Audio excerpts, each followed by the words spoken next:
Happy Friday, everyone. It's Jim Braunschweig with Flickboards, and it's another Flickboards Friday, I believe number 6 of the year. This morning I traveled down to Omaha to visit with someone who's become a really good friend over the last 7 or 8 years now. I got with me Mallory Henninger from Advent, intellectual property law firm. Yep, Mallory and I met when I first came up with Flickboards, one of the very first contacts that I had here. And we wouldn't be where we're at today without the help of her team, Ryan Grace, the president here, and couldn't be more thankful for that. Real quick, something we haven't shown in the Flickboard Fridays videos before is the meaning of the play it, display it. So we're gonna go play the game, we're gonna walk through the office, but Mallory's got a perfect example of some of our classic boards here that we worked on over the years that she's actually displayed in her office, which look really awesome. So thank you for having these all up. Thank you for letting us be a part of the process. And we can also see huge Star Wars fan over here. I love that. Sorry, I had to show it. That's true. It's awesome. All right, we're gonna walk through real quick to the office. There's some really cool things I want Mallory to kind of point out, and she can also kind of tell us a little bit more about Advent IP as we do that. So Sure. Let's go. I'll let you lead the way. So Mallory, how long has Advent been in business now then? So Advent has been in business about 12 years. I personally have been at Advent since 2014, so quite a while now, since 2015 as an attorney. And so Flickboards was one of the early clients I got to be involved with and help through all stages of the process. Everything. I think we started with the trademarks, Yep. I believe. I We'll believe talk a you little, are right. little bit more about that too. But one thing is, you're kind of walking through this hall. I really wanted to show this. They got a beautiful new building, and someday I hope to see some of our artwork up here. But what is this one here, Mallory, for an example? Sure. So all of the patents on the wall were done by different attorneys that either currently work at Advent or have worked at Advent. And this one here is particularly special because Ryan Grace, which is one of our founding partners, is not only the attorney that's involved with this particular patent, but he and his father are also the inventors and also the applicants of this patent. So this is a technology that he and his father actually worked on together and was actually able to commercialize and successfully sell. So it's really one of our big success stories. Very cool. I've learned over the years all the different things. I mean, you do software to mechanical stuff, toys, games like we do. Is there anything else out there that I'm not aware of? A little bit of everything. So I actually started, my background is in pharmacy, so I actually went to pharmacy school before law school, and so I do a lot of pharmaceutical patents and things in that space. And then, like you said, toys, mechanical things, pretty much any products you see in retail, software products, hardware, a little bit of everything. So. A lot of stuff. I just want to show you, we're going to walk through here too. Again, I really love their space. So they're good people, know how to have fun too. They got this game room in here.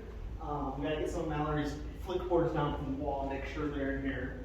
And then obviously we have also the break room, another beautiful space. Here's the gentleman we were just talking about, who I had the pleasure to meet again in person. This is Ryan Grace. And president, owner. Yeah, one of the owners of Advent. We started about, it's probably been 13, 14 years now. Yeah, it's been a great run, and we're lucky to have clients like you, just that bring in really awesome, fun projects that we get to see from start to finish. So. Yeah, and I was telling Ryan, I really appreciated him right from the get-go. He was actually the first person I picked up the phone I spoke with. And then he put me in touch with Mallory. There's other people out there, you got a different idea and stuff that, could have easily just, said, I don't know what this thing is, and passed along. He made sure I got put in touch with somebody who's going to take care of me, and then Mallory's been working with me ever since. So yeah. It's great. So if you guys ever need somebody to partner with, please take it from me. These people would be great to work with. But yeah, pleasure seeing you again. Yeah, thank you. I've got to go beat Mallory now in a game. Yes, fine. I will put up a good fight.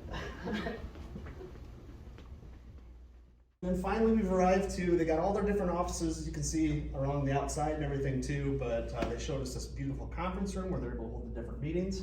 And we're gonna get into Mallory and get our game going. I think we'll go to 3, since we'll kind of be chatting a little bit about, I love this patent stuff, everything they've done. But we'll go to first to 3, and we'll get started. All right. Okay. So Mallory, one of the things, you remember how to play, we kind of went over it again. I do. All right, so I'll go ahead and start. We'll go first to 3. We'll start with the kickoff. Already? She's got too much power, so now what happens, Mallory? You get to start and you get to go twice. Twice in a row. All right. Oh, Mallory, I gotta do it. Okay, I missed. All right. So Mallory, something else that we've talked about a lot over the years is, you said you went to Creighton, correct? Yes. And then what do you also do at Creighton? So I have lived at Creighton, undergrad, pharmacy, Got one.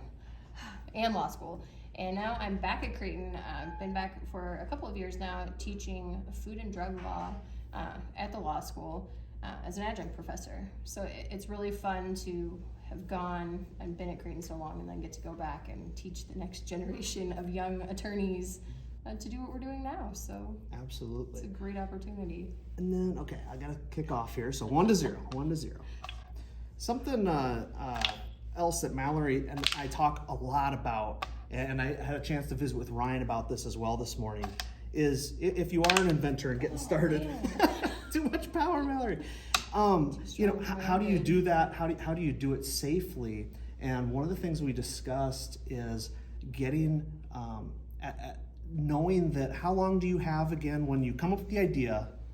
How does that process work, real quick? Sure. Once you come up with an idea, after you've publicly disclosed it, you only have a year to secure patent protection in the United States. And in some other foreign countries, you have to apply for your patent protection before you disclose it publicly.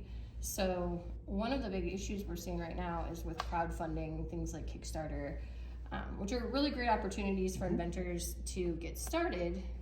But what we see is sometimes they disclose their inventions really early before they've even thought about patents or protecting those inventions, and then sometimes it's too late. So we really encourage people, especially startups, to come talk to us early in the process. Right. We're happy to help out and try to find a way that we can help them move forward. I think it's your shot. And that was one thing that Mallory and her group were very upfront about, and it's really interesting. And you got it. Oh, nice job. 1-1.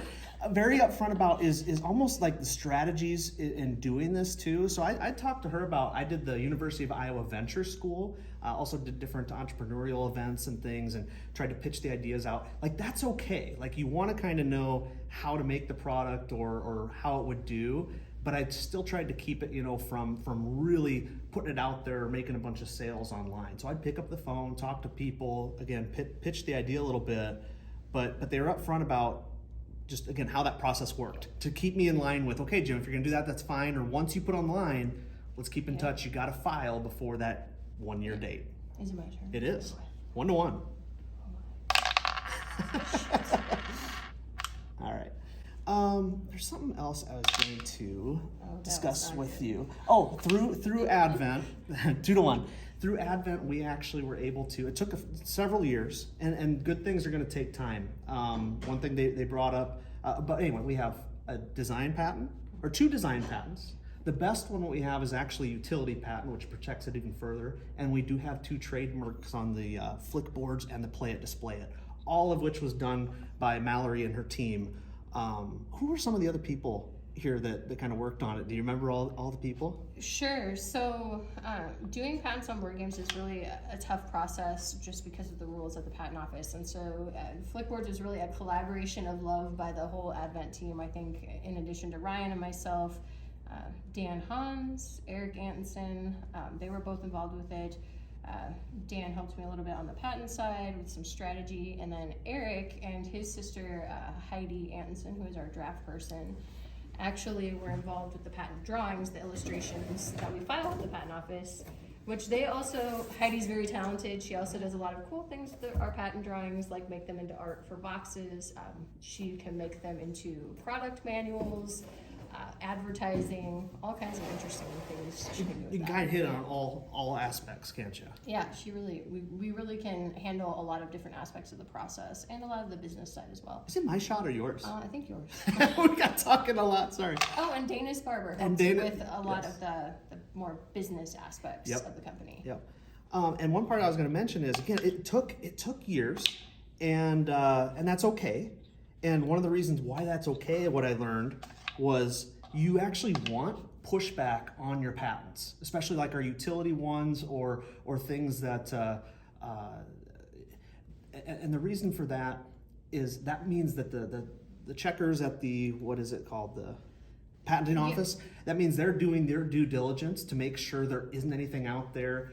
It also makes the patent stronger. You want that pushback. You explain that to me. Yeah, so when the patent examiner at the patent office looks at a reference in comparison to your patent, that reference ends up being cited on the patent itself. And it's basically a record that the patent office has compared your technology or your invention to a variety of other innovation, and then determined that you need a patent and that you get a patent. Got it. Go ahead. I didn't see it. Mallory's very competitive, she told me. So we're going to see what happens if I score this third point and we'll find out. Oh, no. There's one other thing. I mean, I could talk to Mallory and her team and all that all day. One thing we talked about, and it was interesting that even Ryan this morning, was almost the other side of why you're getting the patent, back to kind of that, like what's your business strategy with it too. And I was going to say the cost associated. As I mentioned, this isn't cheap. It's not meant to be. But for myself, how I got started, people were like, oh, you probably had a whole bunch of money to put behind it. I didn't. But I was passionate enough about the product that use your network, use the people that you have. You could first reach out to Mallory and say, hey, this is, and trust them and their company with it. But reach out to them and then go back to the people in your life and really start pitching how this would work, how the idea, and I guarantee you're going to find someone or get a connection that might be able to help fund and pay for some of the stuff to do this. So let me see. Is it my turn? I think so. Your turn. Okay. We get talking. Yeah, and as you noted, Jen, there's a lot of good reasons to get a patent. Surprisingly, most people don't get patent protection with the intent to go out and enforce them or sue people. Yeah. They're really helpful if you're marketing on e-commerce, Amazon, things like that. Those platforms all have their own mechanisms that you can use your patents on to help protect yourself. And of course, we always tell people, patents are an asset, so when you are trying to get funding, did that count? It did. Okay. 2-2. When you are trying to get funding. When you are trying to get funding, they can be an asset to help you secure that funding and to make you attractive as a company if you're trying to sell your business. And I think I want to end with, so people, again, what's the purpose of the patent, or what can it do for you? When we were able to get, I think even at the time, I don't think we had the full utility patent at the time. I don't think it was quite through the process, but we had some design patents. And we had our trademarks. And Mallory and her team, we found something out there that was very similar to our product, like very, very similar. And it would have been fine, except it was actually the trademark piece that protected us. They kind of flipped the words and the name of the game around a little bit, and it went through like a Kickstarter process. And I contacted Mallory. She looked into, that's going to cost you. I got another one right here, Mallory, no worries. And they looked into what we could protect, and Mallory and her team were able to basically take that down within one day. And there's no going to court, nothing like that. They just presented it very nicely. The other party completely understood. It was huge. We wouldn't be where we're at today if that hadn't happened. Yep, we're often able to negotiate with other parties without ever ending up in a court type situation. Oh my God, I had it, Mallory. Okay, next point wins, so we're going to 3 here. But I'm going to try to end it. I'm going to try to. You could do this for Advent. Oh my God! You did it! Very lucky. For the win. Good game, Mallory. Hey, so I want to thank everybody again today. We actually have another patent lawyer behind the camera holding this, Andrea, so thank you. And the courtesy and everything that was extended by Advent to let us come shoot here, visit with. And I just want to end, if anybody out there sees this, I think it is Entrepreneurial Month right now. Please feel free to message me, message this Facebook page. I'm also going to connect Advent's Facebook page or their website on this post too. You can reach out to me. I'd be happy to connect you with these folks. Initial contact with you doesn't cost anything either, right? Nope, we still do free initial consults, and we're happy to, we work with businesses of all sizes, individuals, and we're happy to talk to you and help you out, help you get started with the process. And that is huge, guys, because I think that's one of the big, scary things that people think. And there are some companies that would have that initial fee up front. That's what's great about Advent. The people here is they're looking out for you, and at least reaching out, you can do that and it won't cost you anything. So again, thank you so much, Mallory, Thanks, seriously, for everything. Can't wait to still see where this goes. We're still actually working on other projects in the future with them. And happy Friday, everybody, and take care. Thanks, Mallory. Thanks, Jim.